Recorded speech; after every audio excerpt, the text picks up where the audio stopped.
Halo sahabat Kamolana, apa kabar? Semoga dalam keadaan sehat selalu ya, ayah, bunda, kakak-kakak, guru, dan teman-teman semua. Kali ini Kamolana akan mereview sebuah buku cerita anak yang ditulis oleh seorang penulis novel ternama di Indonesia, yaitu Terelie. Nah, teman-teman pasti kaget kan? Emang Terelie penulis buku anak?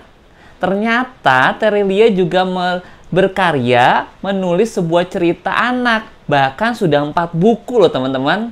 Nah, Kamolana sudah beli 4-4-nya dan sudah baca semuanya. Dan semuanya bagus. Pesan moralnya dapat. Ceritanya berpetualangnya dapat. Lalu, dan tidak kalah hebatnya lagi, bukunya bagus banget. Hardcover, besar.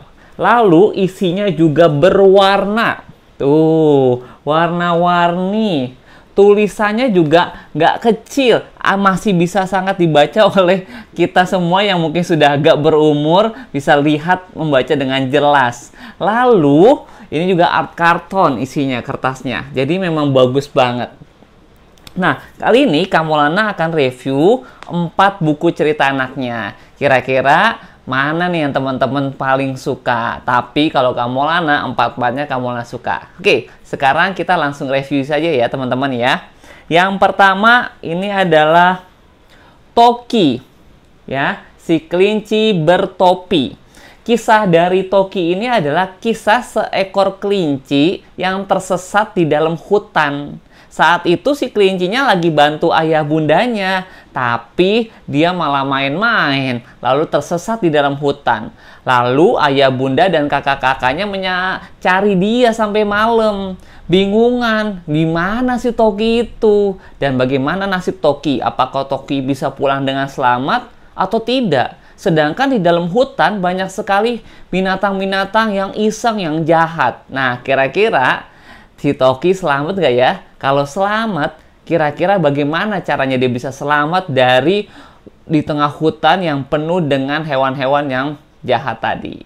Oke, lalu yang berikutnya adalah nih, suku penunggang layang-layang. Ini kisahnya menceritakan tentang seorang anak yang beranjak dewasa di umur 12.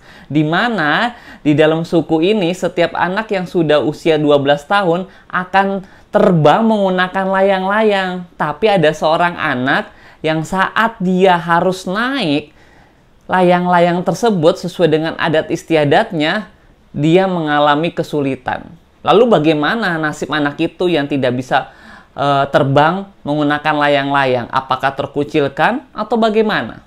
Nah, di sini bagus banget ceritanya dijelasin. Oke? Nanti bisa ayah bunda atau teman-teman bisa baca sendiri.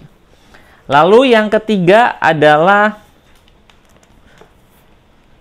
Malam yang Menegangkan. Nah, cerita ini bagus banget karena isinya tentang kerjasama. Jadi ceritanya di sebuah peternakan, banyak sekali hewan-hewan, ada ayam, ada sapi, dan lain sebagainya. Tapi tiba-tiba datang serigala yang ingin menyantap hewan-hewan tersebut. Lalu, bagaimana mereka saling kerjasama agar mereka tidak dimakan oleh serigala? Tiba-tiba ada hewan. Nah, teman-teman bisa baca nanti biar penasaran. Bagus banget ceritanya ya, pesan moralnya dapat. Oke? Ini dia, Malam yang Menegangkan. Lalu buku yang keempat atau terakhir adalah Apel Emas. Ini Kamolana salah satu terfavorit lah dari 4 ini karena menceritakan kisah tentang sebuah hutan yang awalnya indah harus hancur karena didirikan sebuah rumah. Awalnya cuma 1 rumah, tapi muncul lagi 1 rumah dan akhirnya terkumpullah sebuah masyarakat yang akhirnya bangun pabrik dan sebagainya. Lalu bagaimana nasib alam kita jika semua pohon lalu sungai-sungai digunakan untuk kepentingan manusia?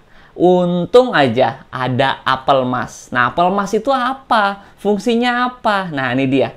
Nanti ayah bunda bisa bacakan ya. Apel emas.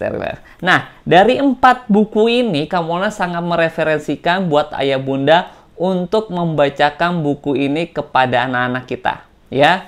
Caranya sederhana. Pertama, Ayah Bunda beli dulu bukunya. Bisa beli di toko buku dan kamu Maulana belinya di toko buku Gramedia. Lalu teman Ayah Bunda baca dulu tuh sendiri tentang ceritanya, sehingga pada saat Ayah Bunda cerita, Ayah Bunda udah nggak kaget dengan setiap halaman-halamannya. Tuh, jadi dibacakan satu-satu udah. Jadi anak-anak tinggal dengerin aja. Anak-anak bisa melihat, Ayah Bunda nggak usah bingung-bingung melihat tulisannya. Jadi karena sudah hafal alur ceritanya dan sebagainya. Itu dia. Ya. Nah, mudah-mudahan ini bisa menjadi referensi buat kita membacakan cerita buat anak-anak. Kalau bukan kita, siapa lagi? Karena masa depan bangsa ini ditentukan oleh kita semua. Dan kita bisa mulai yang paling sangat sederhana adalah membacakan buku cerita buat anak-anak. Semoga review buku ini bermanfaat buat Ayah Bunda semuanya, sehingga anak-anak bisa menambah imajinasinya, bisa menjadi anak-anak yang baik dan mengambil hikmah dari sebuah cerita ini.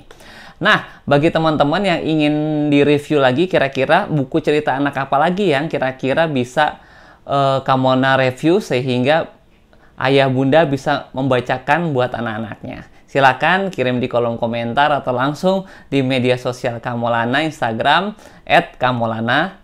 Nanti kita bisa review buku-buku yang lainnya. Baik, terima kasih teman-teman semua. Bye.